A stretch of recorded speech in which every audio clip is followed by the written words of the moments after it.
Warning.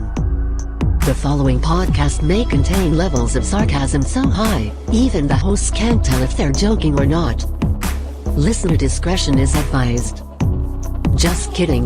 You will be fine. Probably. This is the NonSequitur Show. Season 1. Episode 2. Punchline, a sit-down with stand-up.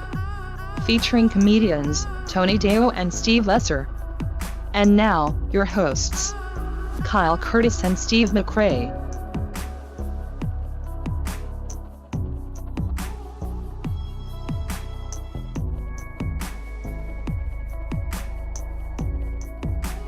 My next guest is a very funny comedian, Tony Deo, everyone. Thank you very much. Fantastic. Thank you. I am very excited to be here. I have been traveling a lot. I was in a hotel a few weeks ago. They had one of those memory foam mattresses. You sink into it, and it remembers your shape. Very comfortable mattress. I do not recommend it if you already have self-esteem issues about your body.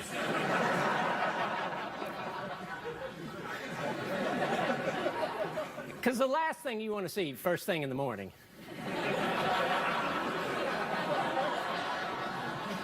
is that giant crater you left in the memory foam.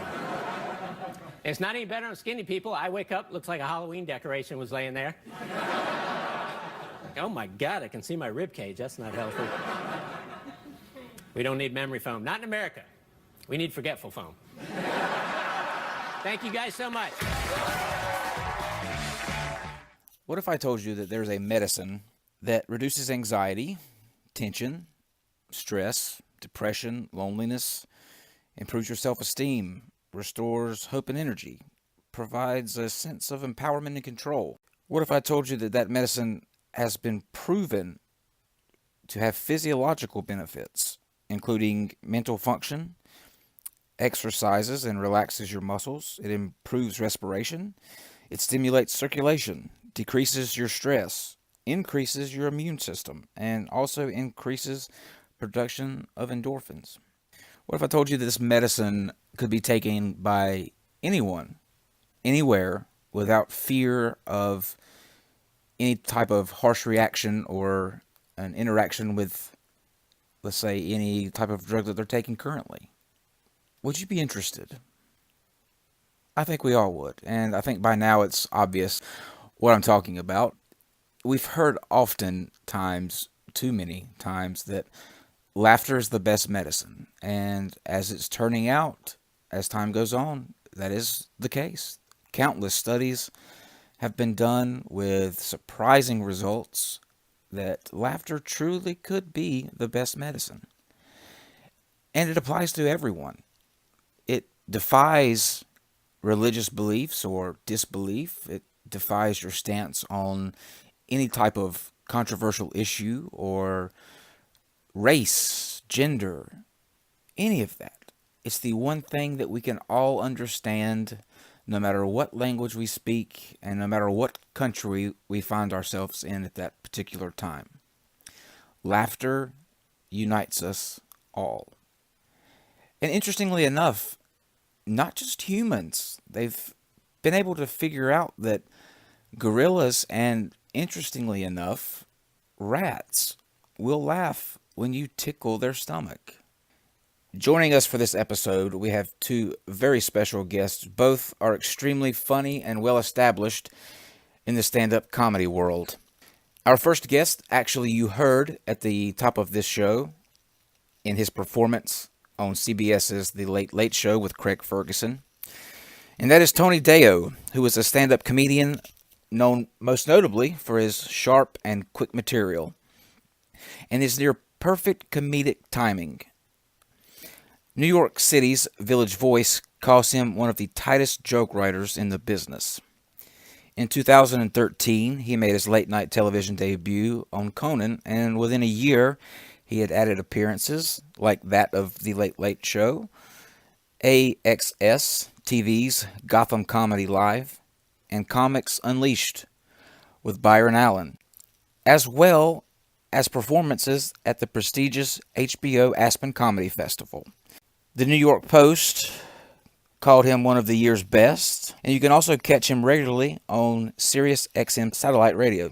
His latest album, Comedy Road Trip, landed on the Billboard magazine comedy chart and debuted as the #1 selling stand-up album on iTunes.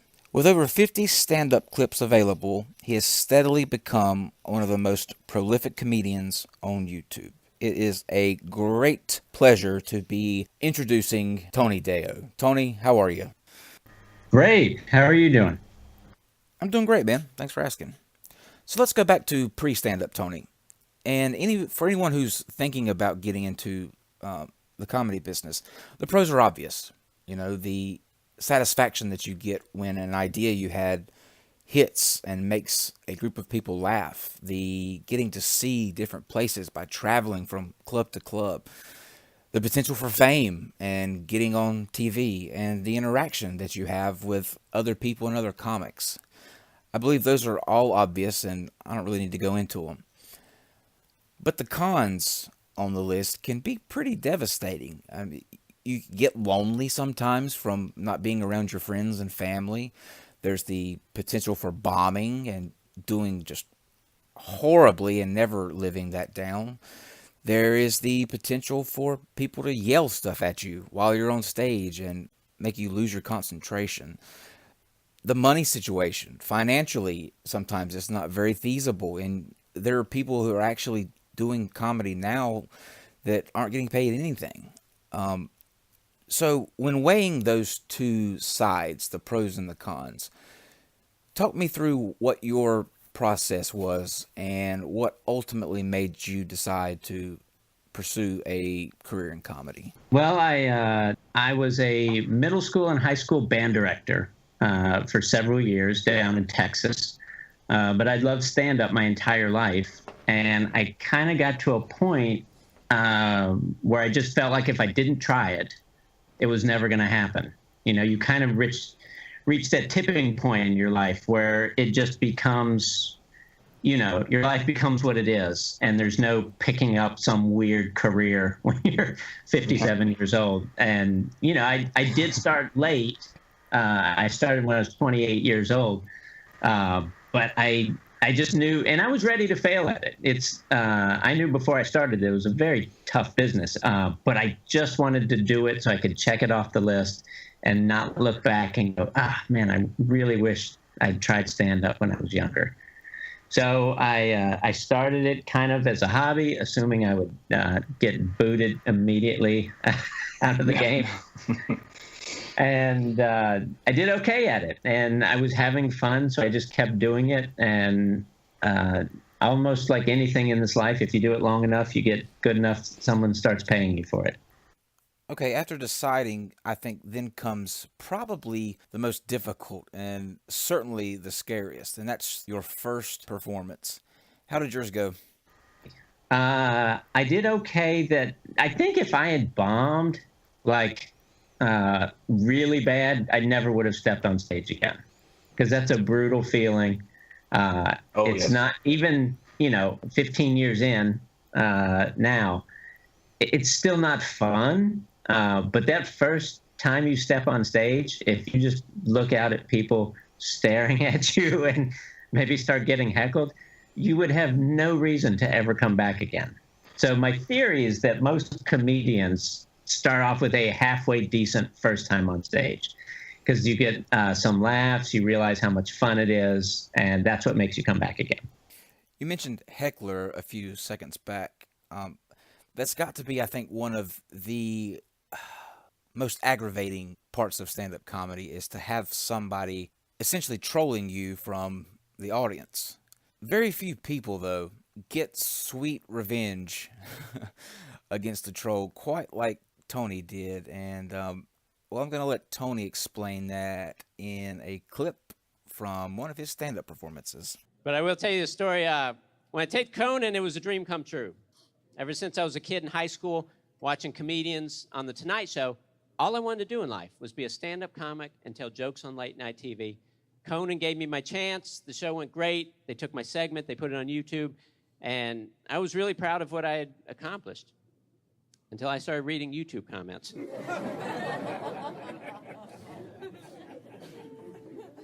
I did not realize it. There are people that write awful things about YouTube videos as a hobby.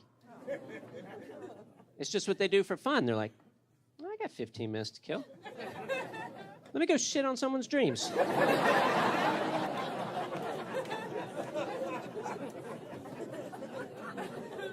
I didn't know that. I wasn't warned.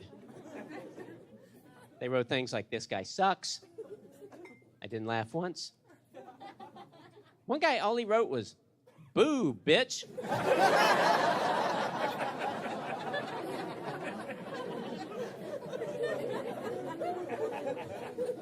He only used 2 words and somehow managed to insult me twice.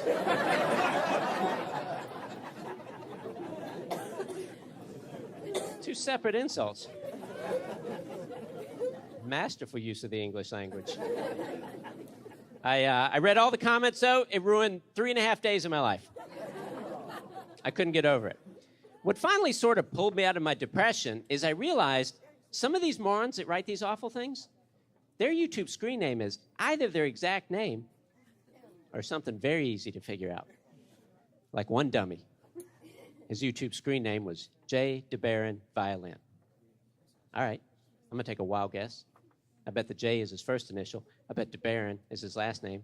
And I bet playing the violin is something he likes to do. Let me just crank up the Google machine, take a look-see.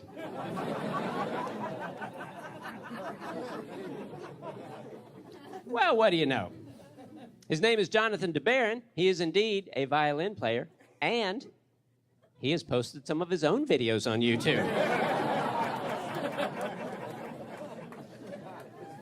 Oh, Jonathan. Now, here's what Jonathan knows about me. I'm a comedian. Here's what he does not know. I am shallow, petty, vindictive, and because I don't have to spend 6 hours a day practicing the violin, I got a lot of time on my hands. I created 34 separate YouTube accounts. Yep. Just to crush his little violin playing fantasy, and man, did it feel good. In fact, it felt so good, I recommend all you go home tonight, find his YouTube page and give it a whirl.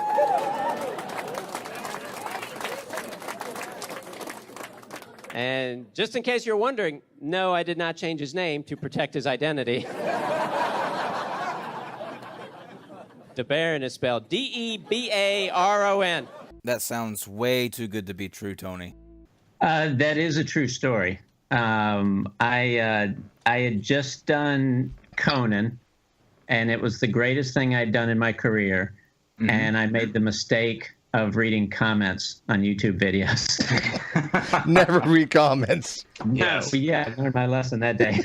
But it was just so depressing to me. And the great thing is, out of like emotional things like that, a lot of decent comedy can come out of it. And it made me sad and then angry, and then I wrote a joke, and it ended up being a great joke. Do you know if anyone from the audience took your advice and went in and added their own company? Yes. So for about a year after I started doing that joke, people would come up to me after the show and ask me the guy's name, and they would write it down, and they would go to his YouTube page and just trash the guy. And he ended up pulling down all of his videos, which I considered a giant success. Yes. It's funny. There's a comedian friend of mine who's a very nice guy, and he asked me, he's like, "Don't you feel bad about that?" I was like, "What? No." Like, it didn't even occur to me that I should feel bad about that. People can be brutal, can't they? I mean, comments especially. I do read all my comments, by the way, and most of them are very positive, and I love that. But when you get that one, it's like, even if it's like you get 100 comments that are great, you get that one person who's not happy. You're like, what did I do wrong? Yeah, it's the one that'll stick with you. Yeah. I love more when they're trying to give you advice. And you're like, I just did late night television. You have no advice that applies to me. How derailing is it when you're up there and you have that mindset that somebody shouts something out from the crowd, good or bad? It can be derailing, especially for a comedian like myself, who my jokes are very, they're written very purposefully. Every word, I know exactly every word I'm going to say. So if someone interrupts you, it can throw off the joke. And what I normally do, number one, I'm not the type of comedian that gets heckled very often. I don't talk about controversial subjects, and so people generally don't feel the need to interrupt me. But some people are just, excited or want to mention or whatever, and they will talk to you. And a lot of times you just kind of make a judgment call of whether you can go back into the joke and finish it, or if they interrupted at a weird time and you're like, well, I'll just continue on. But I honestly, I can't remember the last time I was heckled angrily by someone. It just doesn't really happen that often. Do most places put the kibosh on that when they see that happening? Do they'll step in or they let the comedian take care of the heckler? Right. Yeah. I mean, and there's some comedians that want it to happen. They would prefer to, have that sort of interaction with someone.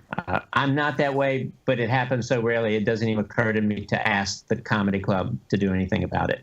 But they will, especially if they see that it's bothering somebody or whatever, they'll take someone out.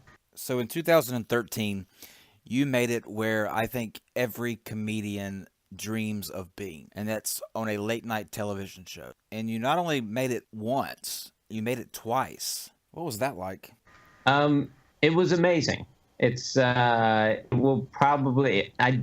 have a hard time imagining something in my career being as impactful as that was, because it elevates you from one level to another level as a comedian. And I got it by submitting a YouTube clip, oddly enough, in the 2000 and odds or whatever we call this decade we're in. It used to be you had to go through an agent, and an agent had to submit for you, and it's not that way anymore. I had an email address of the guy that booked comedians, and I sent him a YouTube clip, and he said, I like this joke and this joke and this joke and this joke. He kind of went through the whole set and told me which ones he liked. He said, can you tape those in a row, like all of those just as a set by itself? And so I went down to Philly to a club that I happen to know the owner, and they're very nice, and it's an amazing comedy club, and they let me go up on a Friday night and tape just that set. And the early show on Friday, I bombed that set, and the late show was amazing. Really? And, yeah. So I sent that tape to him, and he said, "That's the set. I'll have you on by September." And within 3 months of me submitting the first YouTube clip, it was only 3 months from that time until I stepped out on the stage. It went incredibly easily. It was very easy. The whole process was so easy that I didn't actually believe it. I didn't tell anyone I was going to be on the show until it was on their website. What? Yeah, because I had friends that went through the process with Letterman, and it was a year-long process. They transcribed their act. They told them, take out this word, take out this word. They down to every comma, they nitpicked. Really? And the Conan show was so easy. I'm like, am I being punked? Like, They're just saying, go be funny, right? That's all they did? Yeah. And when it finally showed up on Conan's website, that's when I told people I was going to be on the show. One instance on the Johnny Carson show that they did 2 takes for the comedian. That would be awful. Yeah. I can't even remember the name. It's a very old comedian, but he walked out and he didn't remember his lines. And they started over for him. But yeah, everyone I've ever talked to, you only get one shot at it. But the audience was fantastic. I think to a certain degree, every comedian has their own shtick. Lewis Black, for example, is angry. Larry the Cable Guy has get her done. You're known for something a little bit more interesting, I think. Why do you always wear a suit on stage? That is a good question. And it started, I went on the road with Caroline Ray for some theater shows. And the first time I did it, I wore what I was wearing at the time, which was jeans and a button-down T-shirt with the sleeves rolled up just so. I call it the comedian uniform because it's what every comedian wears. Absolutely. And we got to this theater, and she was dressed very nicely. And I don't know why it took me until being at the theater, to realize this might be a situation where I should dress up. So I felt like a dum-dum. And so the next time she took me out on the road, I was like, oh, I'll just, use the money I'm getting paid. I'll buy a suit, and then I'll be appropriately dressed. And I wore it, and I felt so comfortable in it. And I felt like it fits my personality. It fits my persona. It fits my act. Everything about it works with the type of stand-up comedian I am. So I just decided that that's the way it was going to be. And I love it. When I run around in New York City doing spots, I don't wear the suit, and I'm actually uncomfortable when I don't. Really? Now that's interesting. That's interesting. Well, wearing a suit makes you feel better. I mean, I was in sales for many years, and when you wear a suit, you have a lot more confidence than you wearing some kind of like dressed down stuff. That's true. I've definitely been there. My Superman outfit. Putting that tie and you're Superman. Okay, so every comedian, I think, is different in their approach in creating a joke. With their writing, do they use recording? There are several different ways you can turn an idea into a joke. Would you kind of walk us through what your process is and how you go about doing that? Well, I'm, as I mentioned, I'm a very written comedian. So I spend, there's a lot of guys that kind of work it out on stage, and I'm not good at that. And I don't know if it's just because I'm not on stage, 5 times a night, every single night of the year. Maybe I would be better at that, but I'm a guy that writes. So I'll have an idea, and the first thing I do is I just sort of jot it down in a little tiny notebook that I always carry with me. And every day I sit down and try to spend about an hour writing, whether it's on a new joke or trying to fix a joke that I think should be better, or, trying to make an older joke longer and expand on it.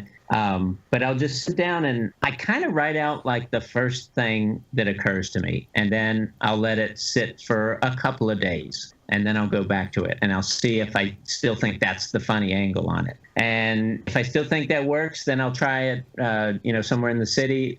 You go up and do 8 or 10-minute spots in the city. And on a lot of those shows, they're the type of show where you can try new material. No one feels like they paid a bunch of money, and you got to be on your A game, and you got to be just hitting home runs every joke. So on shows like that, you got to get a lot of leeway. And so I will try a bunch of things I've written, and a lot of guys record, and I should record, but I'm pretty good about remembering what the reaction was to each, punchline or what I thought should be funny. And I think that sort of comes from being such a written comic that I know all the words and I know where I think they're supposed to laugh, and it hits me when they don't laugh. So I have a pretty good memory for that, and I'll come off stage and I'll make a few notes and then kind of go back to the drawing board, and either it worked or it didn't, or if it worked, great, can I make this part of something else I'm doing, or can I make it longer? And that's kind of my process. It's definitely a building it brick by brick sort of process.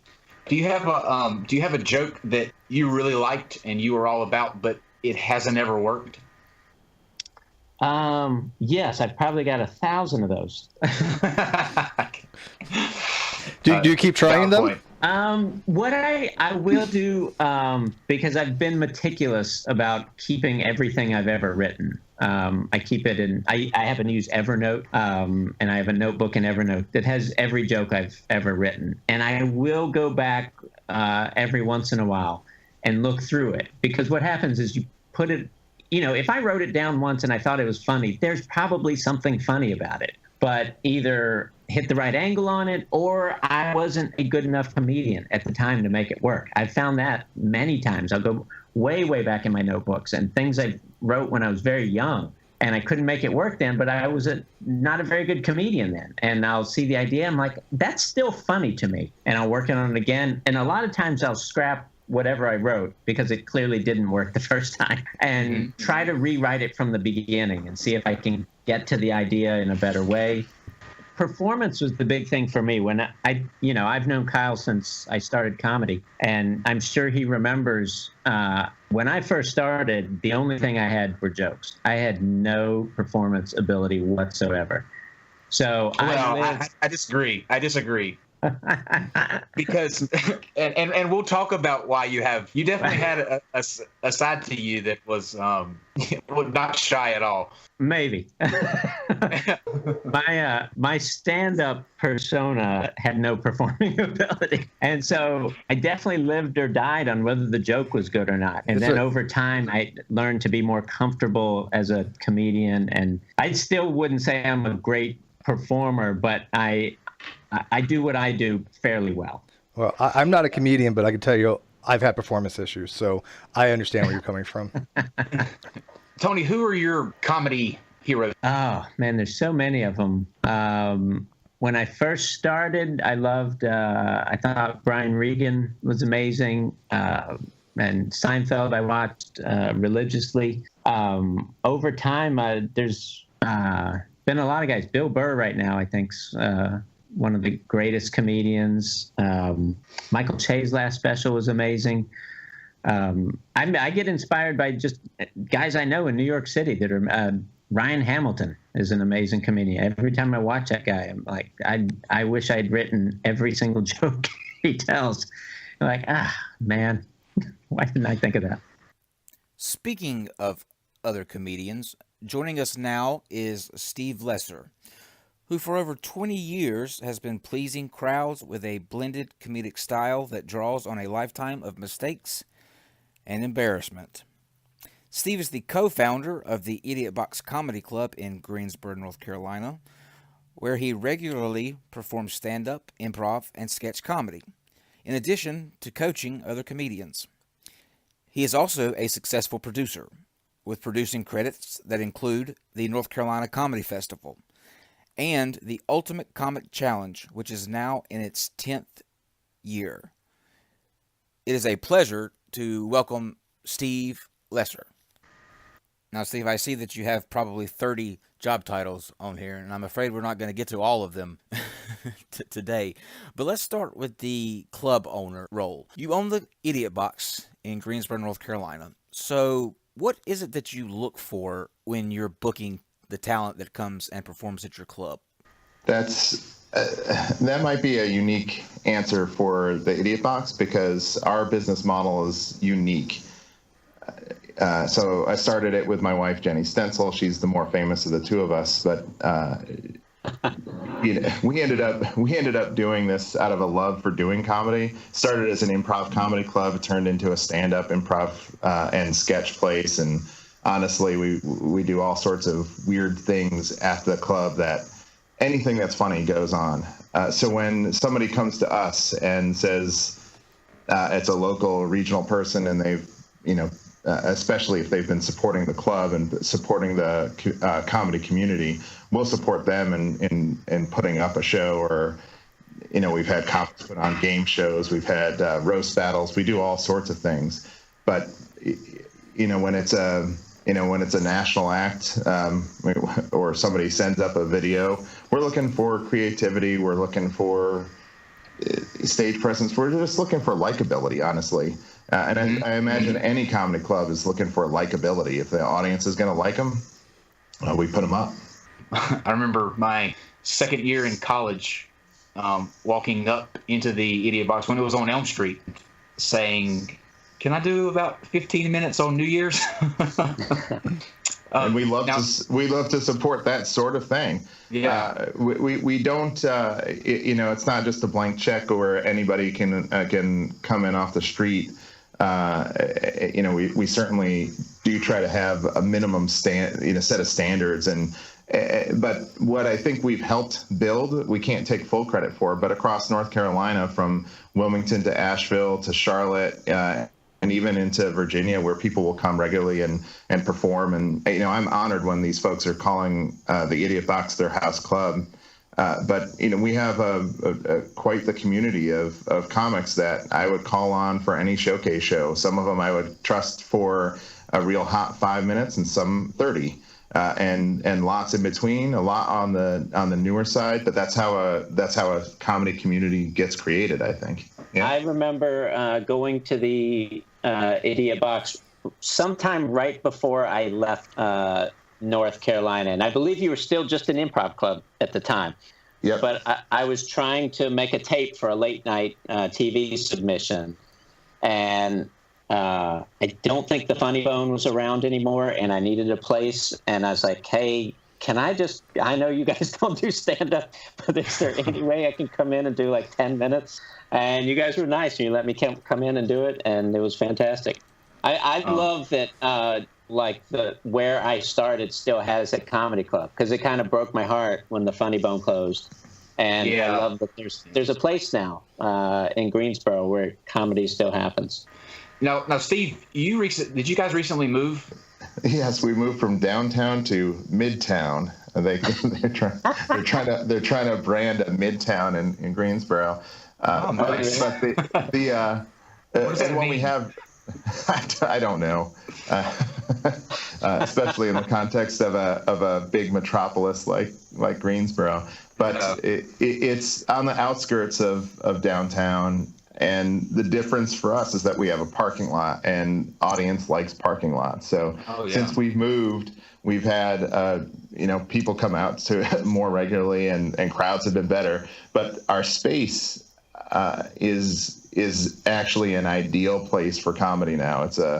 It doesn't sound good on paper. It's in the basement of a coffee shop, right? So you go into a coffee shop and you go down. That sounds perfect to me.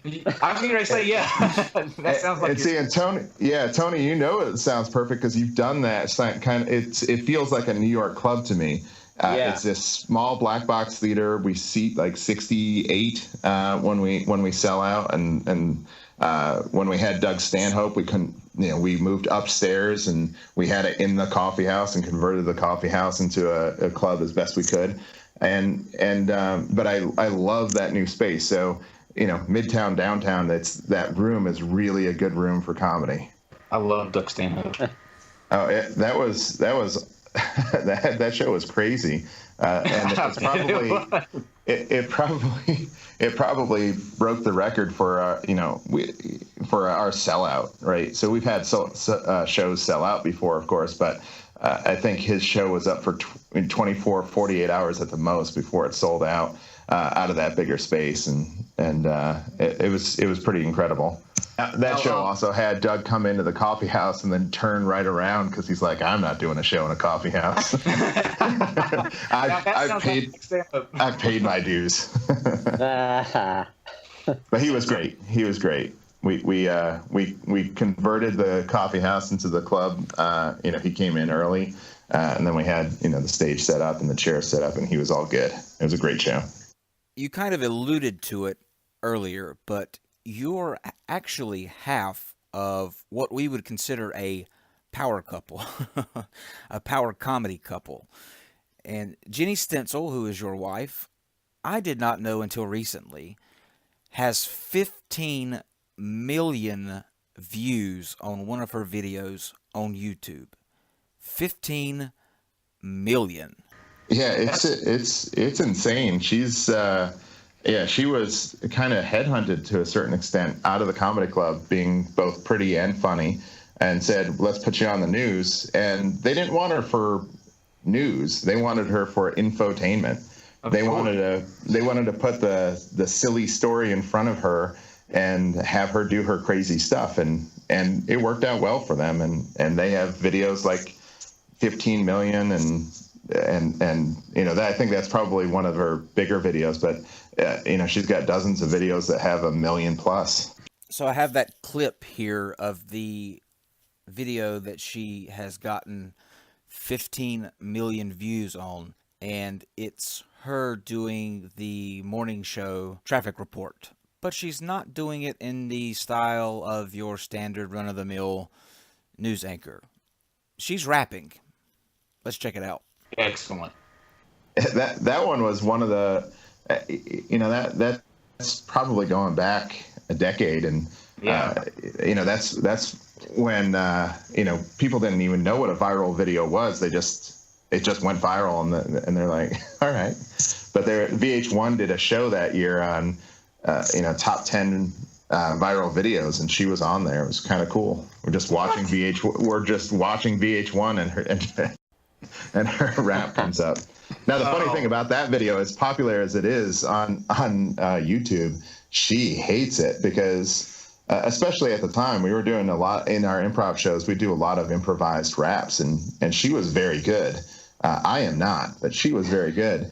And so that's one of her worst raps, so she's really bothered by the fact that, it doesn't meet her standards. Oh, I promoted it everywhere as heavily as possible. And you've got some big things coming up. I know the Ultimate Comic and then the Comedy Festival. Why don't you kind of talk us through, number one, how you got involved with doing the Comedy Festival, and then let's talk about some of the acts that you have coming. Sure. So I guess time-wise, the first thing that's coming up is the Ultimate Comic Challenge, which is a stand-up comedy competition.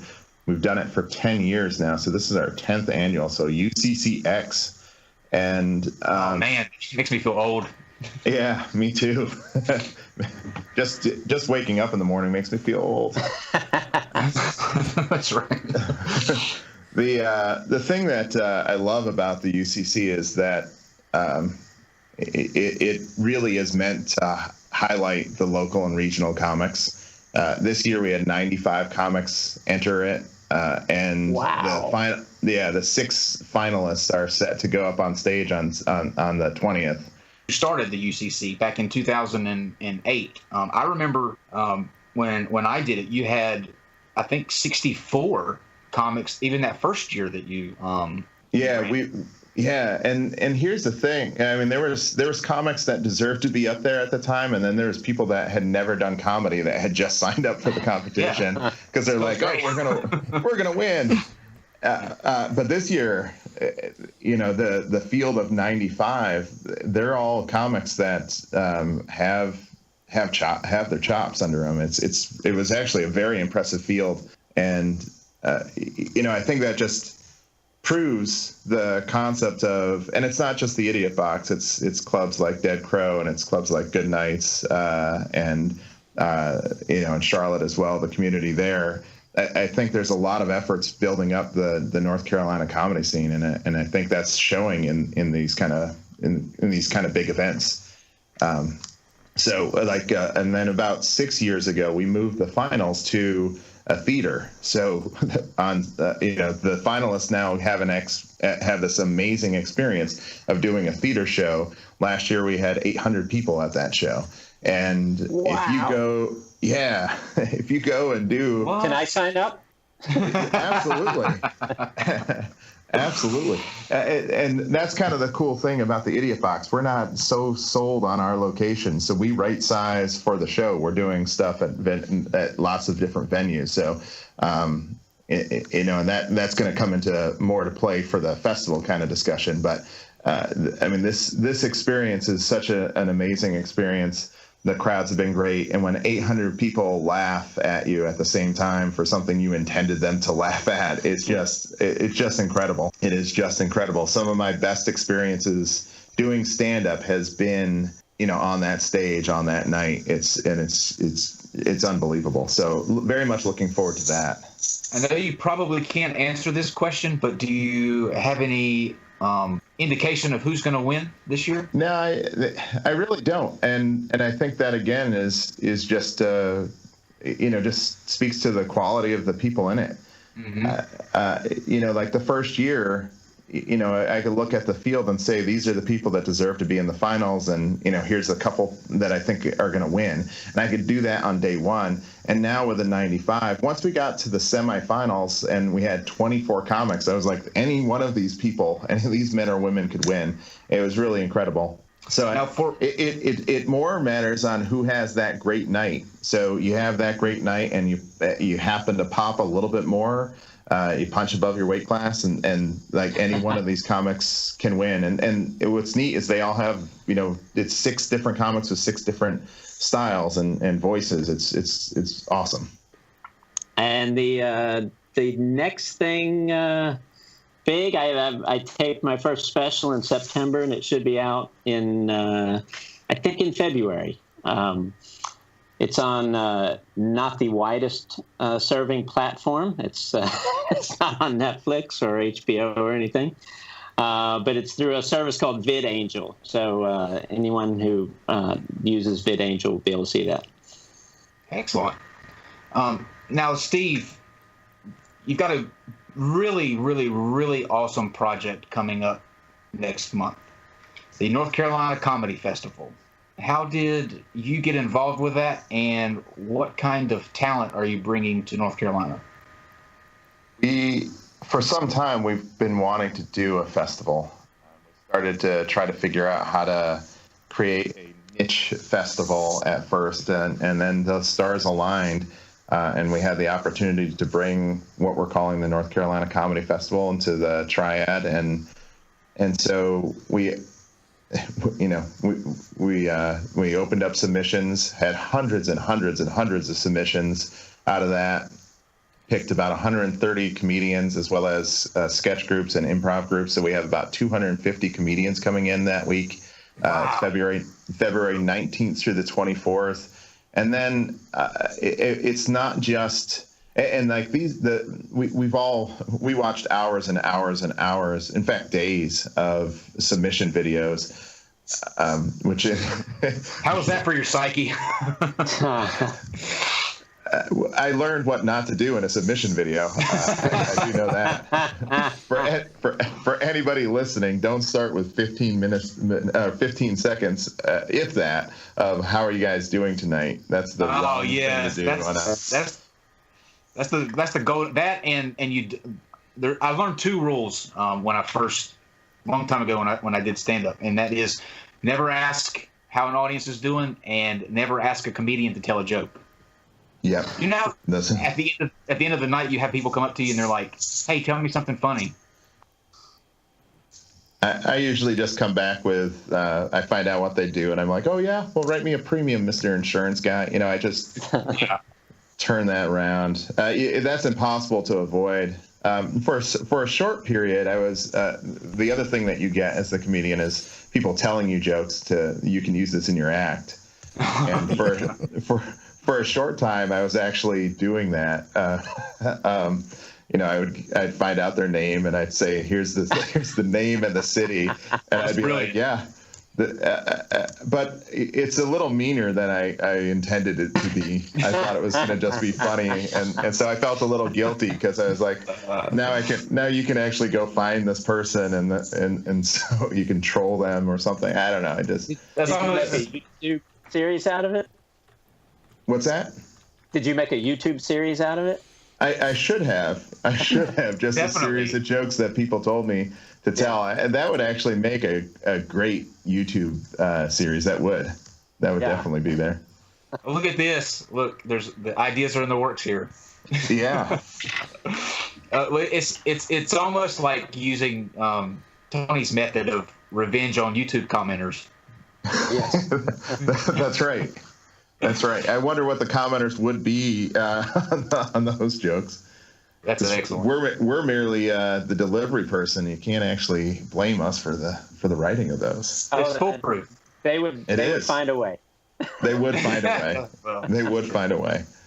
Yeah. So I guess the thing I wanted to say about the festival that I as lovely and amazing as it is to have 250 comedians coming to it,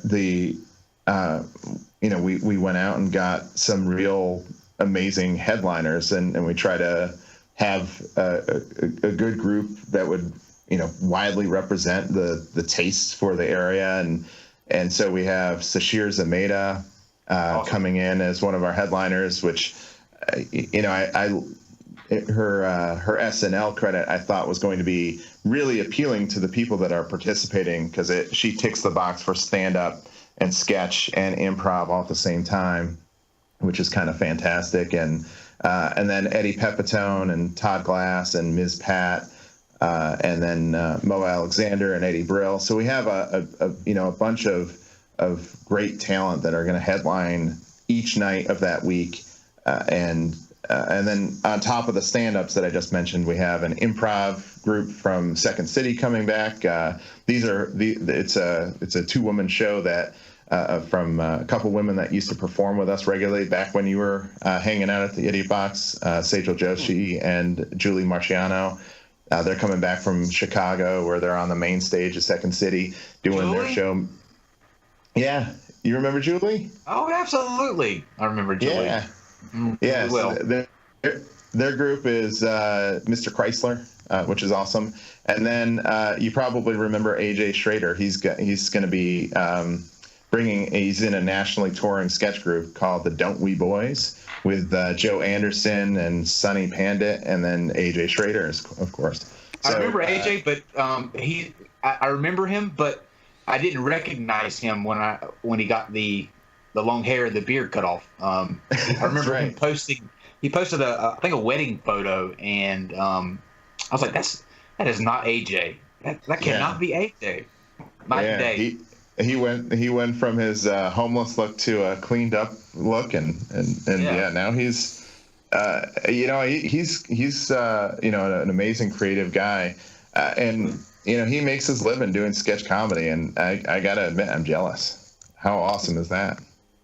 He was I remember what was the puppet's name? Do you remember that? The bit he used to do with Anthony Janum. The name of the puppet. Yeah. So he did a bunch of stand-up with a puppet. He was not doing ventriloquism. He just the stage persona was this puppet, and it was brilliant. It was brilliant. Yeah, because he was doing the UCC every year. He was part of the Ultimate Comic Challenge. And he was. He would always make a rule that he wouldn't tell the same jokes twice. It was very impressive. He was writing a fresh new set each week and delivering it through a puppet. It was pretty amazing. I remember UCC 1. It in the Final Four. It was me and AJ and Big A and Mike Hannon. Yeah. Yeah, the puppet was so good he made it to the Final Four.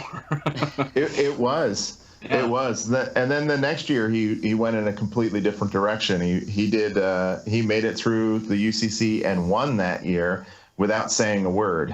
He did all of his stand-up through PowerPoint, and it was pretty impressive. Wow, that's interesting.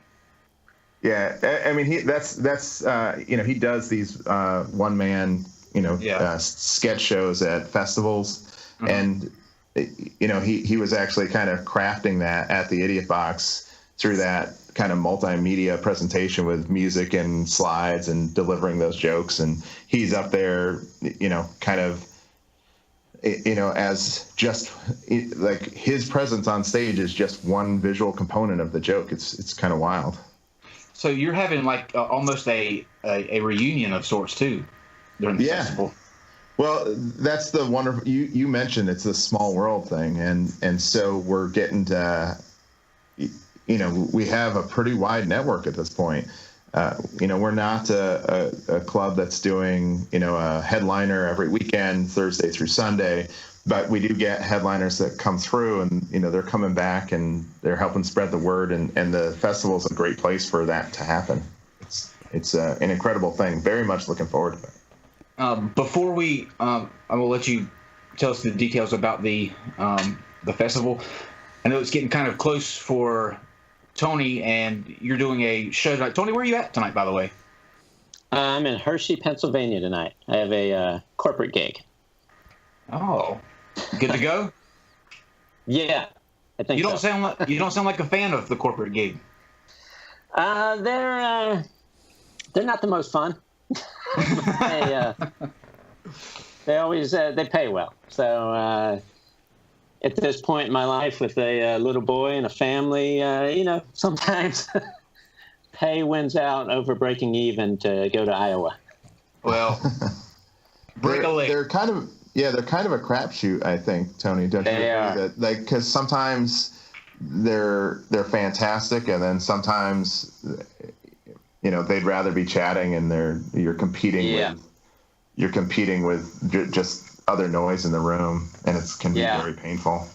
Yeah. What and then kind of sometimes you're just the wrong guy, which happened to me in December. I got hired to do a Christmas party for a logging company in West Virginia. Whoa. And, Oh, wow. and in my defense, they saw my videos. They saw me wearing my suit. They knew what they were getting. This is such a great visual. Oh, man, it was How much flannel? Mostly camouflage. The owner was wearing, and this is their holiday party, their once a year get together. The owner was wearing shorts, and it was 20 degrees outside, and he was wearing a Three Stooges T-shirt that said "Certainly." And where can we find this on video? Oh man, boy, I don't think it exists. But it's funny. My contract says that there has to be a sound system for me to perform with. And what they came up with was a small home karaoke machine that I could only stand 4 feet away from because that's how long the cord was. And it had a little disco light that went around and around on top of it the whole time. Oh, that sounds beautiful only after the fact. Absolutely. Yeah. I was getting ready to say there are certain situations that you get in where at the time it's horrible, but the story is so good later on that it's worth doing. Driving away, I'm like, this will be a good story tomorrow. Right now, it still hurts. What kind of business is the one you're doing tonight? Tonight, I think it's a teachers' convention, so a little more in my wheelhouse. Oh, you're golden then. The school bus bit? You know what? I don't do that anymore. That's a retired joke. I don't even quite remember it. Well, I remember the one joke that sticks out of yours in my mind, and people can watch the video because I'm not even going to attempt to try to do it justice, but the no molesting. I still to this day, I cannot read that on a sign that hangs outside the door and not think of Tony Deo ever. Yeah. So I guess it's good that I relate Tony Deo with molesting. Right? Yeah, thank you, Kyle. Hey, thanks so much, Kyle. And it was good seeing you again, Steve. Thank you for joining us, Tony. As we say goodbye to Tony, we're going to take a quick break. We'll be back with more Steve Lesser, who will go more in depth on the psychology behind stand-up comedy. Non-Sequitur will return in 60 seconds.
And welcome back to Non-Sequitur. We are discussing stand-up comedy with two fantastic comedians, Tony Deo, who joined us earlier, and we are back with Steve Lesser, the owner of the comedy club The Idiot Box, as well as the producer of the North Carolina Comedy Festival. By the way, does anybody know what today's National Day is? I tell you what we're going to do. We're going to start doing a segment called National Why Is This a Day? Because it's just getting ridiculous. Today is National Bootlegger and Hot Buttered Rum Day. Hot Buttered Rum. Explain that one. See, that's the thing. They seem to be scraping the bottom of the barrel as far as National Whatever Day. And as amazing as hot buttered rum sounds, there's probably like 9 other things that it's the same thing. It's also this other day. Oh yeah. And sometimes if you look at the things, so there, I can't remember what day of the year it is, but there's a time where it's like National Women Week or something like that. And on that week, that starts with National Dog Day. And when you go onto Facebook, everybody was like, "Hey, it's National Dog Day," and I'm like, "What does it say about our society that women are getting That's epic. second billing to the canine world?" Nothing going on. I know that's random, but I wanted to see if there were other people out there that thought it was as ridiculous as I did. Although I gotta say, I could get behind Nothing Day. Anything that involves, that plays to my strengths of procrastination, I think I can get behind. That and like Cookie Day, if I can support that in any way, I'm happy to. Oh, there's a Cookie Day. I think every day. Has anyone ever told you that you have a certain optimistic sarcasm about you? I like that. I like to be kind of a bit of a contradiction up there, because I think I try to be a smart comedian, but I highlight how stupid I am at the same time. And so you end up having this kind of strange persona up there that, it certainly is, I don't want people to think that I'm an idiot up there, but, so I'm not trying to play an idiot, but I am trying to play the smartest guy in the room that's also just so clueless about certain things. And that I really do enjoy that kind of stage persona, that kind of, naive look at the world, and still pointing out something that people didn't notice before. And I do love playing with that kind of, that paradox, right? So when you say, optimistic sarcasm, that's good, right? That's right in that wheelhouse of what I like to play with in that stage persona. All right, let's get down to it. So you're about to play host to one of the biggest events comedy-wise going on in North Carolina. Let's talk about this festival. Give us the details. What's it about? How'd you get involved? And what big names are you bringing to the state? Yeah, so it starts that Monday night. The headliners. It's and the best way to find out the schedule is to go to nccomedyfestival.com, because I might get, of the 50 shows, I might have nights mixed up, that sort of thing. But that Monday night, Mo Alexander the headline show is mixed. So that one, Mr. Chrysler is in that one. So is the Don't We Boys. Oh no, sorry, that's a different sketch group. That's Unstoppable Failure, which is another great name. That is a great name. It is indeed. So Unstoppable Failure, Mr. Chrysler, and Mo Alexander is the Monday night headlining show. Tuesday night is Todd Glass.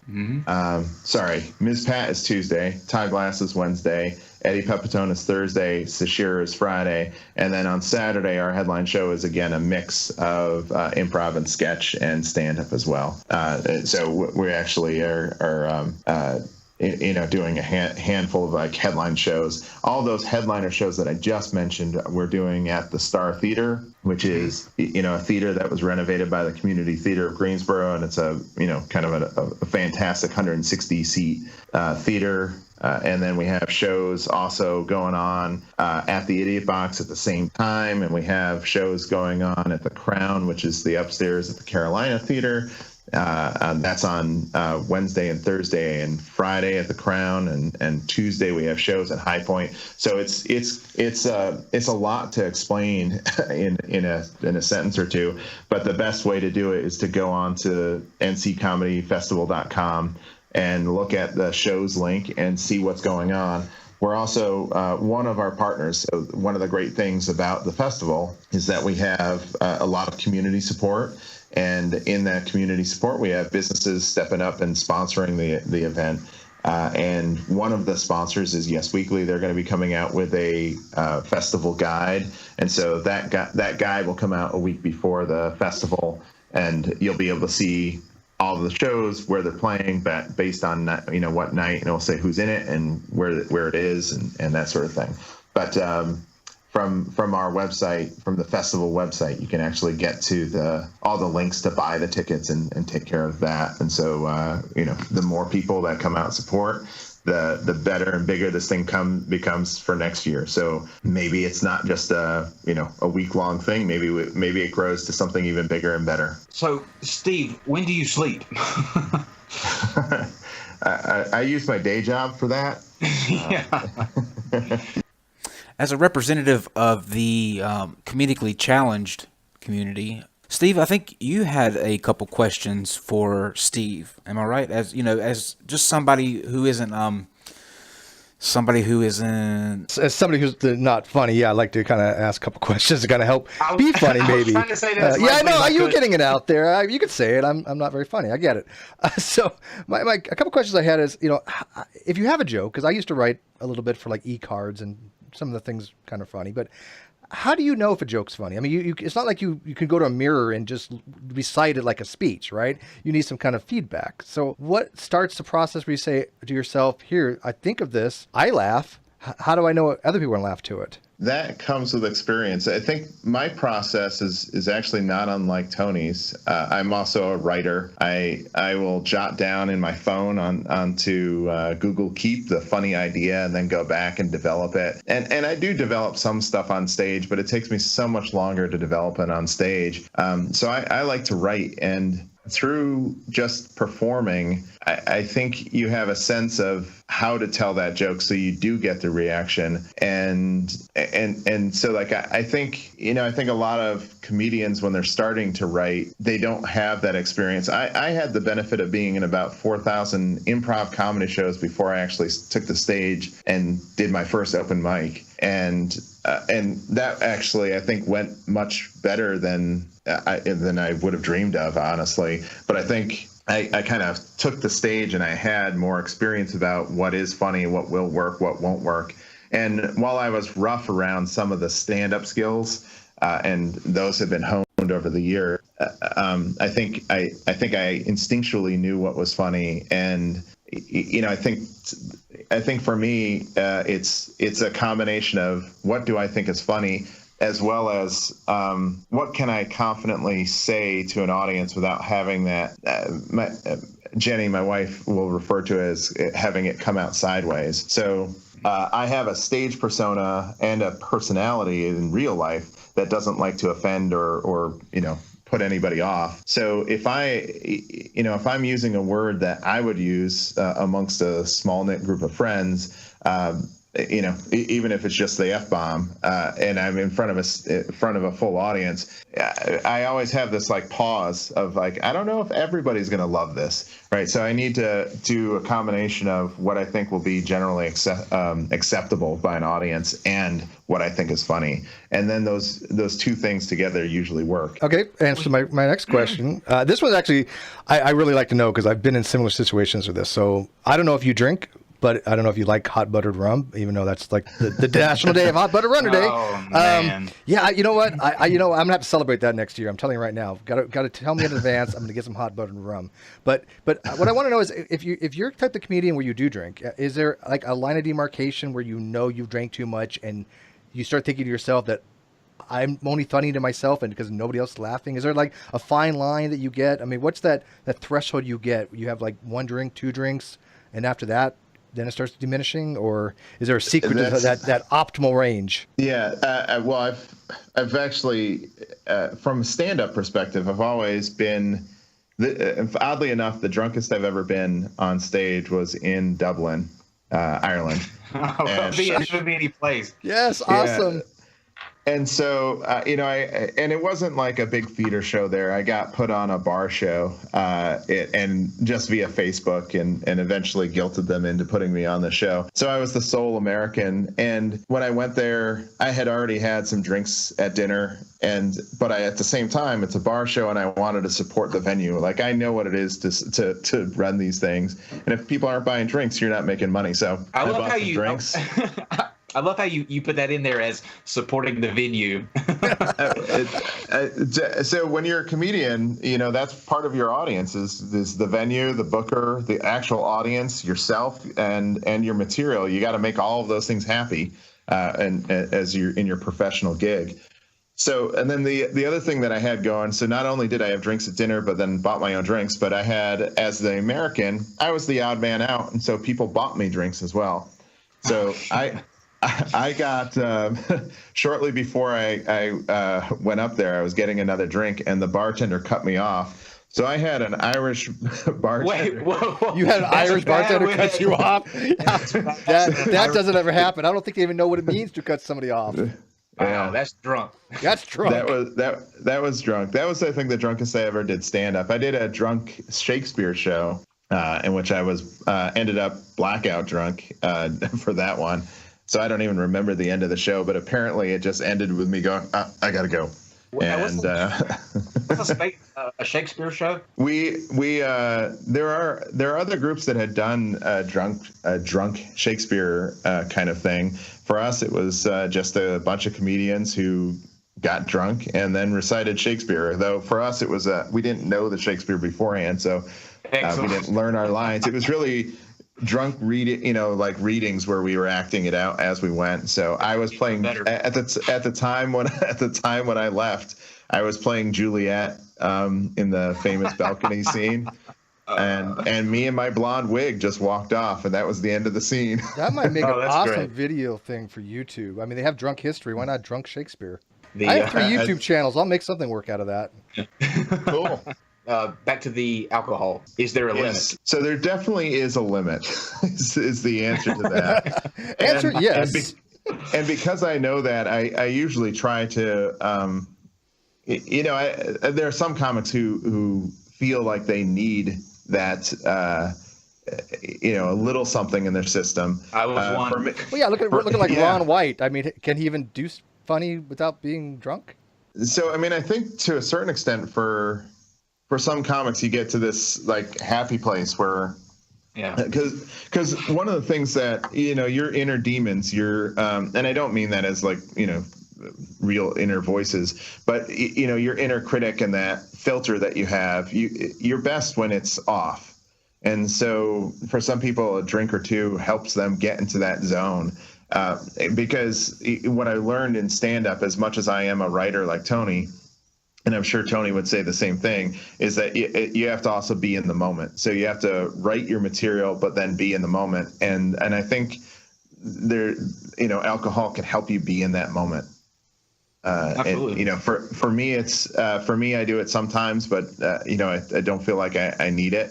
But I think that also came from doing all those improv comedy shows where I was, stone cold sober and was able to kind of get into that zone and that mindset, which is not easy to do when you had a lousy day. That thing that's never really thought of when you're at a comedy club, that the person that's up there making you laugh may be having a horrible day. Absolutely. And this is their job, right? So they have to be in the moment and true to their material and make you laugh all at the same time. So like, there's lots of comics that do that. Alcohol with a little bit of alcohol. Yeah, alcohol has definitely made me get in the moment many times. So since you have experience in improv, in sketch, and in stand-up comedy, how would you rank them in terms of their difficulty compared to one another? Somebody like me, for example, would think that improv would be a whole lot more difficult than stand-up. Just because stand-up, you're able to write it out beforehand, you can memorize it, you go up, you recite it, the motions and the movements that you're planning on doing. But with improv, it's just, you don't know. So how would you rank those? So I actually love them all. I love stand-up. I love sketch. I love, so I forgot what I said in the order, but improv, sketch, and stand-up. I love all three. I even like just, writing what I think is a funny essay or something like that, right? Or onion-like articles, which I haven't done in a while. But, funny is funny, and I enjoy it all. I started doing improv comedy almost because it was super easy. So it's not that it doesn't take skill, but it doesn't take any preparation. You just get up and do it. And so when I was 5, people would ask me what I wanted to be when I grew up, and I said, I want to be a comedian. And when I said that, I was talking about being a stand-up comedian. I don't think America knew what improv comedy was at that point anyway. And so, I kind of got into improv kind of accidentally and took classes, started performing. And like I said, for stand-up, you have to write, you have to then hone, you have to perform, and then you have to repeat that cycle till it gets great. And for improv, magic can happen just off the cuff. So the thing that is similar is that whole in the moment concept that I talked about a second ago. Yeah. When you are actually on stage and in the moment, that's when magic happens. No matter whether it's sketch, improv, or stand up, that's the key to making it fun and seem conversational and making the comedy pop. And I always I've taught improv comedy for a couple decades now, hundreds and hundreds of people, and I kind of am convinced that everybody can do improv comedy. That doesn't mean that everybody is right for the stage, but everybody can do improv. Just like we don't have a script for this conversation that we're having. This is all improvised. The only difference between doing something on stage and the improvisation you do every day is that you're trying to run it through a different set of filters. So when you react as Kyle or you react as Steve, that's your character, obviously, in real life. But when you're doing it on stage and you're improv, you would be, Joe the mechanic or something like that. And you're trying to react in a way that is real but not you. And the amazing thing about improv is that it's kind of the building the scene and building the comedy as you go that delivers the funny. And you don't necessarily need to be a stand-up comedy writer to create good scenes in improv. It just emerges out of a handful of basic skills, basic improv skills that you hone over the years. I think that's a brilliant way to put it. I love that filter thing that you mentioned, because that actually makes sense to me, because every time I'm in a different situation, whether it be on a podcast or a hangout or some other thing, there's a filter system that goes on. You're playing to some type of audience in some way. So you are on the fly coming up with things rather than have some kind of scripted thing beforehand. Yeah, and kind of one step beyond, which is going to make me sound crazy, but sure, why not put it out there, is that I actually refer to improv as almost like a controlled schizophrenia to a certain extent. And that is not to insult anybody that is suffering or has family members that are suffering with schizophrenia, but this is why I say that. That's true. Steve Lesser, and being as this is a podcast, you're going to have heard them, has those verbal tics, those uhs, those ums, that sort of thing. When I am on stage and I'm truly in character, I don't have any of those tics. So these uncontrollable tics that happen for Steve Lesser day in and day out are gone. And to me, that's kind of this bizarre second mind that I'm in when I'm up there. So I use that in my everyday life when I'm giving a talk at work or something like that during the day job. I try to get into character, essentially. That character is much like myself, but I try to deliver it as somebody else. Similarly, it's like the phenomenon where someone who stutters can actually sing, right? It's a separate space where they can perform perfectly, but they have to kind of put their mind in that second kind of zone, and so it's a little bit crazy, but I think there's something to it, and that is part of the exhilarating part of doing improv is you get to be the villain sometime, you get to be this different person sometime, and it's still it's for the sake of comedy, but your goal is to simply react in that other voice, which is really fun and therapeutic. I think they should do a study with comedian get up there in a suit like Tony, and then have him do the same set in like flannel, see if there's a difference in how many people laugh. That'd be an interesting experiment. I think there's I think that kind of happens a little bit, right? So I think you have people stealing jokes, and when someone steals a joke, so I'm actually flattered when it happens. I've had somebody steal some jokes, but it rarely comes out the same. And I think that's because it doesn't fit the rest of the persona. And I don't think that's too unlike it's the same ingredients, right? It's the same words, or at least the same premise. and it's just being plated differently, and there's a preference for one, and that's probably because it matches the rest of the stage persona from that comic. Certain jokes don't exist in isolation. They have yeah. Although I still also think that a lot of it is delivery, and it almost doesn't matter sometimes the words you say. Certain jokes definitely you need to. Like I know that's the phrase I want to say for that punchline, and I know I have to hit it really hard and be tight, and I can't screw up those words. I can change the words of the setup, and I can play with that, but the punchline is set. But even with that, I'm kind of convinced that there's times where the words themselves don't matter, and that what the audience is reacting to is my cue that, hey, it's time to laugh. And so I've always wanted to do this experiment where I translate one of my sets that always works well into a different language that I don't understand, and then deliver it confidently and well practiced in that other language, just to see, do they laugh at the right places still. So I'm Where do you get all these great ideas from? Well, I don't know. I'm not sure that's a great idea, but that would make a great. It would make a great YouTube, like just having both the joke in English and then translated, and you can hear the reaction and see if they laugh. It's almost like I'll use the example of George Carlin to what you were saying. I don't think that anybody alive today could do Carlin word for word and it come out anywhere as funny as he could deliver it.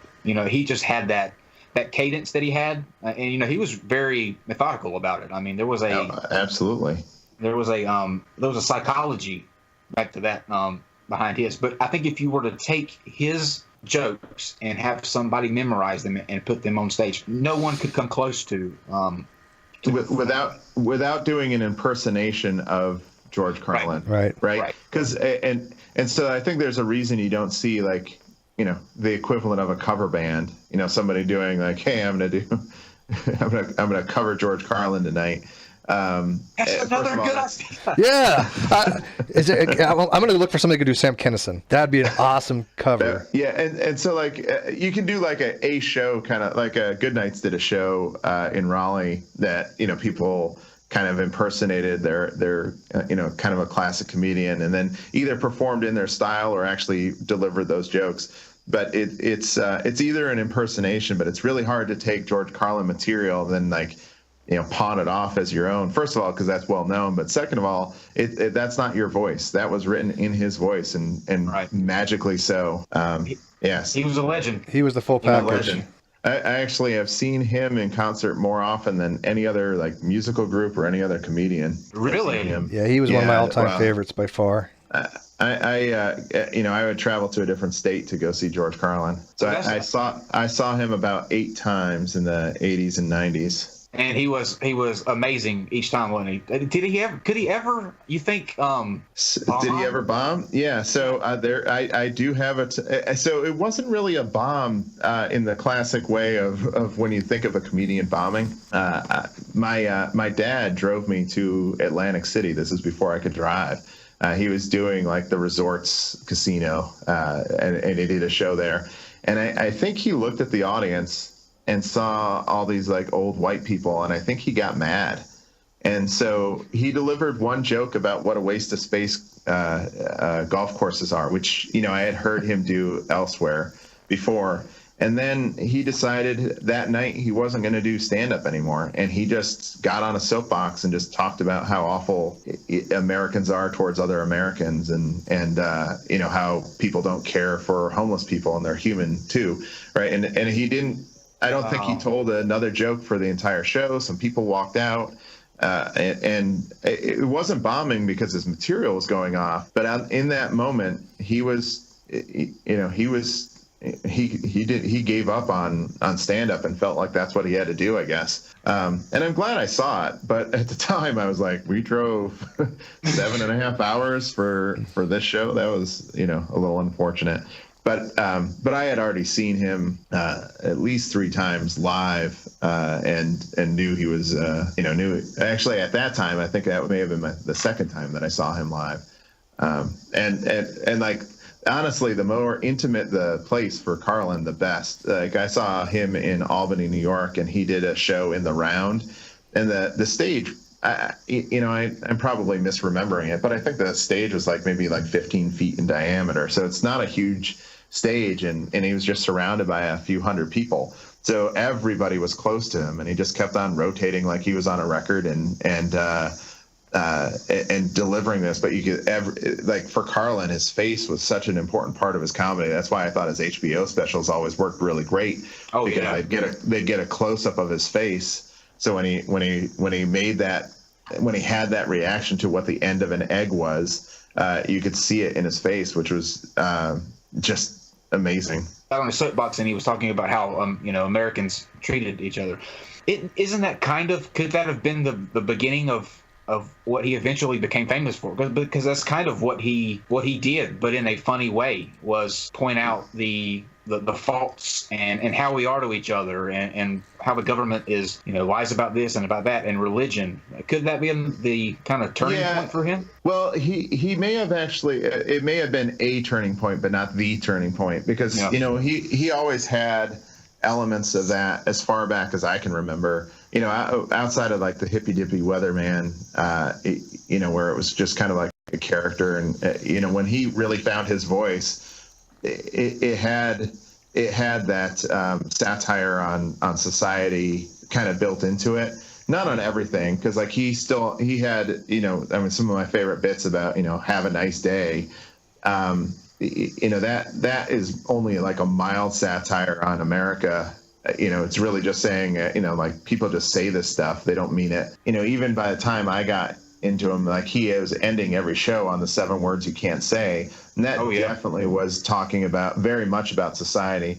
So I think what happened, and maybe that was the beginning of that kind of inflection point for him, is that he started to kind of change a little bit more about like I never thought of him as an angry comic, but then you see some things following that. There's some real anger and behind the words that he's saying. He'll never know what he did for me. I grew up on, my first comedy album was Steve Martin. Then after that, it was Bob Newhart. I had his album, and then after that, it was all George Carlin stuff, and not all George Carlin stuff, but a lot of George Carlin. And so, I grew up just with such an admiration for all those guys. Stephen Wright was another one that I had, early on, a tape of that I played so much I wore out. Did you like Bill Hicks? Yeah. There's hardly a comic that I don't like. There's a couple comics where I feel like they are less creative because they depend on a Dunham, for example. Not a huge fan of racist puppetry. So Dane Cook, I definitely admired Dane Cook. So I know that he got vilified by a lot of the comedians. Mm-hmm. But the thing that I admired about Dane was his ability to perform. Even you'll hear a bit of his on Sirius XM still, and it's just he just squeezed the marrow out of every bit, and you could kind of feel that energy. And I never saw him live. I don't think I've even seen much. I've probably heard him more than I've seen him, even videos. And that energy comes through. He has a really great stage presence, and that I think is very admirable. I feel like he's he gets the rap like the Nickelback does in the rock world. And for some, like you said, for some reason, everyone just seems to not like Dane Cook anymore. Yeah, I mean, I think when you steal other people's material, and that's the real unfortunate thing. I mean, he was in a place where that was not necessary, but it's not just him that has been caught doing that. It even came up again for Amy Schumer, and I think every now and then it comes up, and there's definitely parallel thinking that happens, but there's also definitely a culture. That every comedian feels like their jokes are their intellectual property, and it's just not protected in the same way that other you can't write a cease and desist, don't tell this joke anymore.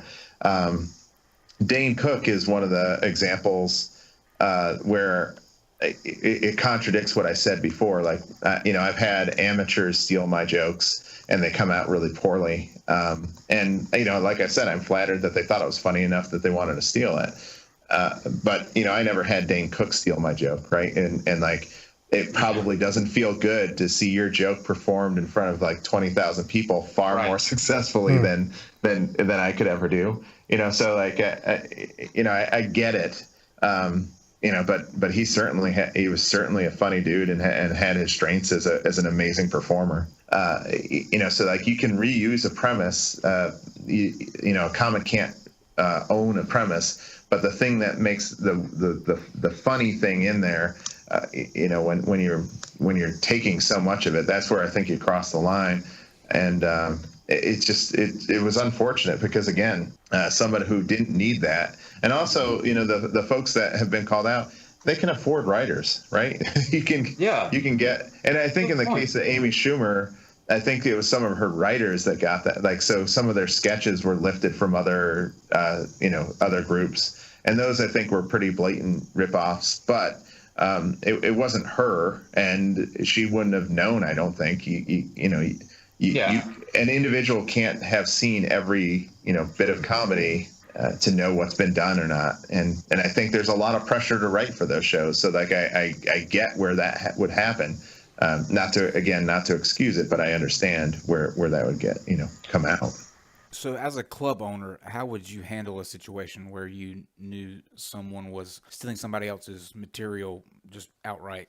We've had that happen. We've had actually people make it to like through the first round of the UCC. And I remember there was one, I'll call him a kid because he was on the young side, but he was 20 something.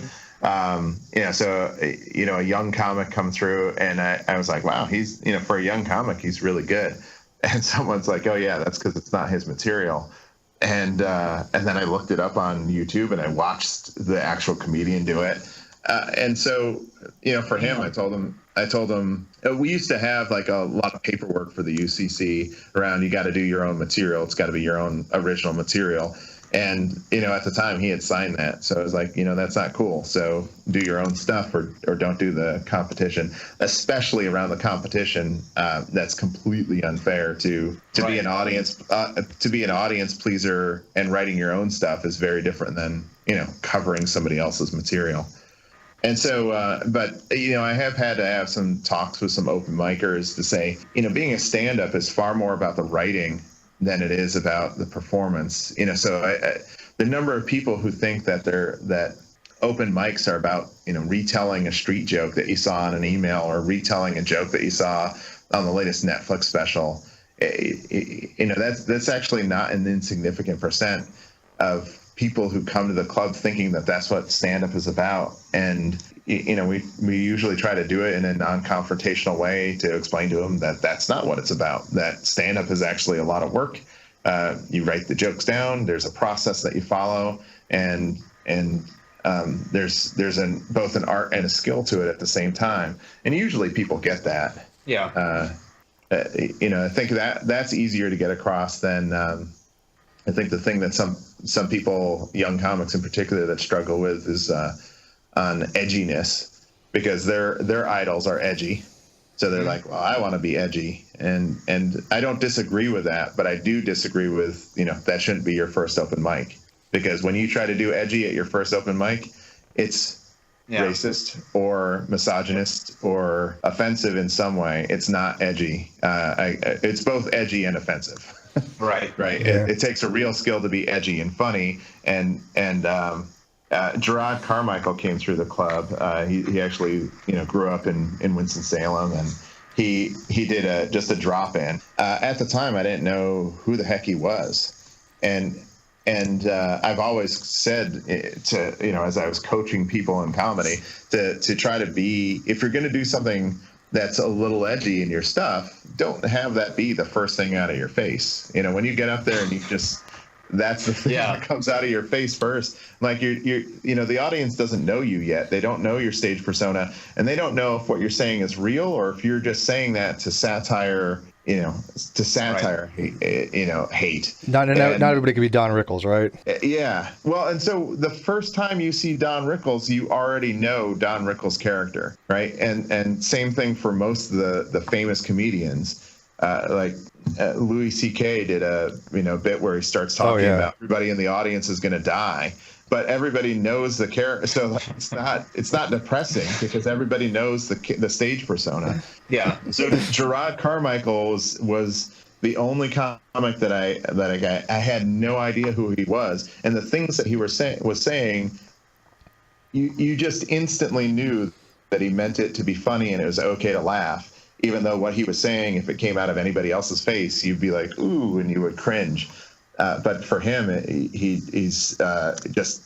had that gift, and he just made it funny instantly. So the very first thing out of his face was something that, I think 99 out of 100 times would be offensive, and it came across as just I can't remember what it was. I just remember my jaw hit the ground from being floored about how he was able to successfully do that.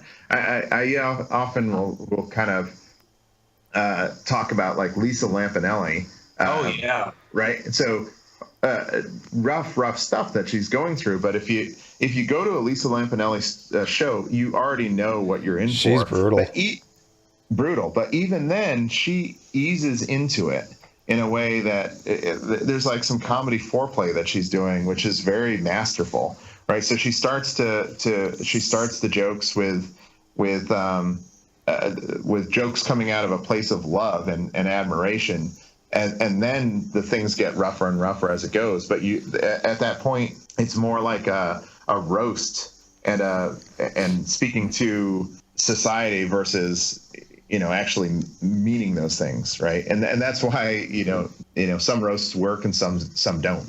I definitely don't want to offend anybody, and somebody that there's enough political discourse out there that's painful, and I try to be more of a distraction for that. So that's mostly why I stay away from those kind of topics. Is that I can speak to society and make fun of myself for the lack of critical thinking without having to talk about the painful stuff that goes on Facebook. It's the same message, but it's not as in your face. I'm not trying to preach to people too, because I find that not funny in general if I feel like someone's preaching to me. But if someone walks away going, yeah, I do that too, you're right, I don't think about stuff and maybe I should, that's a cool side effect, but that's certainly not my primary intention when I'm getting up on stage. Yeah. Okay, Steve, last question, and it's the most important, so give us your deepest insight in your answer. Let's say there's somebody listening right now who's thinking about doing stand-up. What advice would you give them? Do it. If you have the thought that it's something that you want to do, it doesn't get easier tomorrow. It doesn't get easier in 3 years. There's always going to be some barrier to doing it, whether it's your nerves or you got to break away from the family to do it, or day job, whatever. It doesn't get any easier. So my only regret about stand-up is that I didn't start earlier. I told you I was 5 when I wanted to be a stand-up comedian. When I was in grad school, I started improv. But when I was in college, I actually had a notebook full of my set.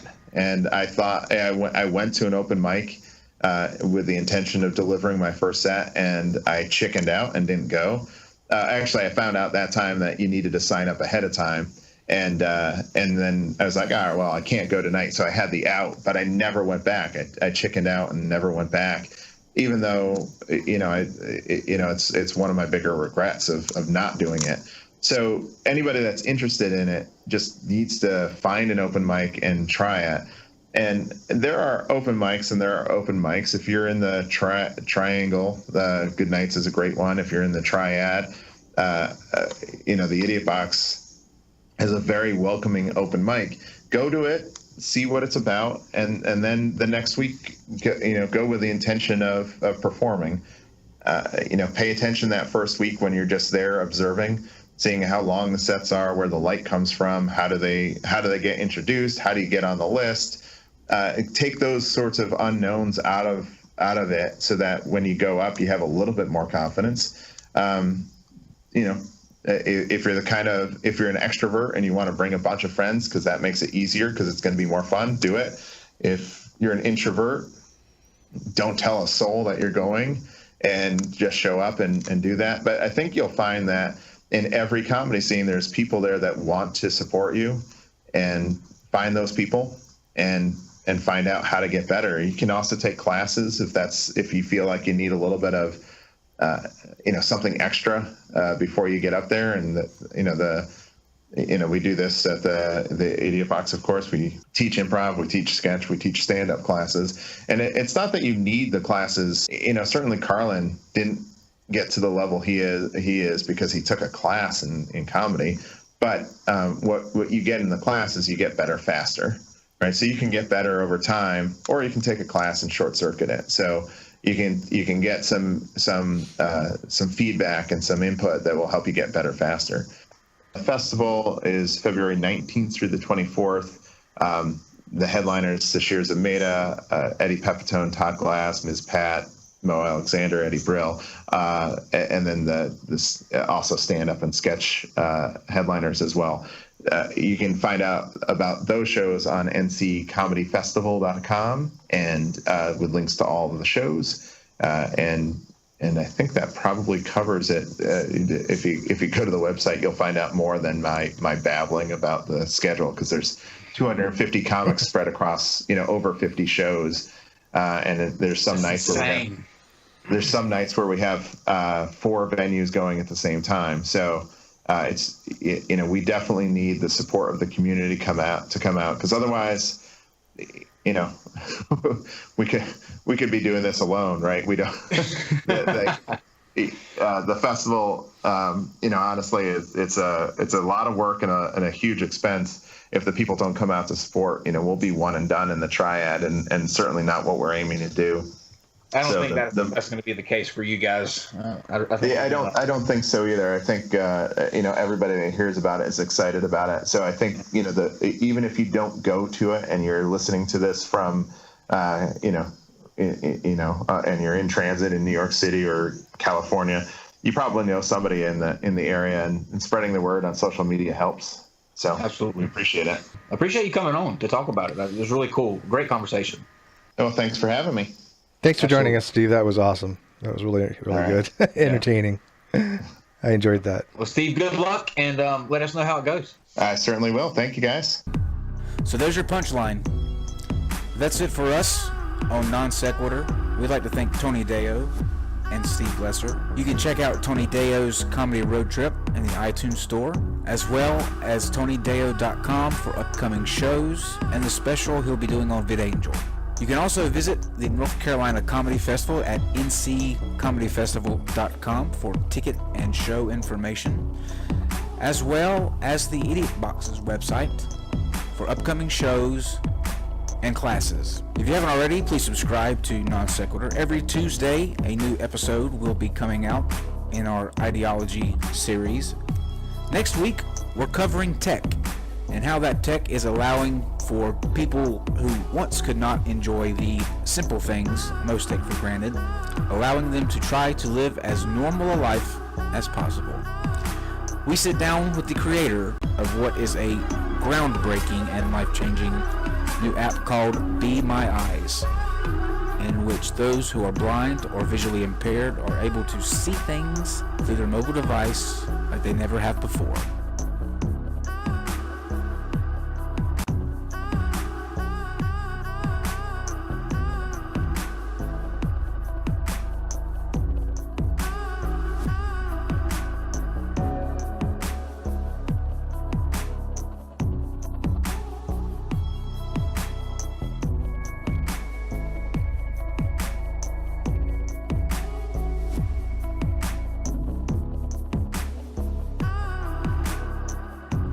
For more upcoming episodes and show information, and for all the links to everything you heard in this episode, please visit nonsecshow.com. That's NONSEQ show.com. You can check us out at facebook.com/nonsecshow and at Twitter at nonsecshow. This has been NonSequitur, the pursuit of bold ideas, unique perspectives, and differences of opinion. Cheers.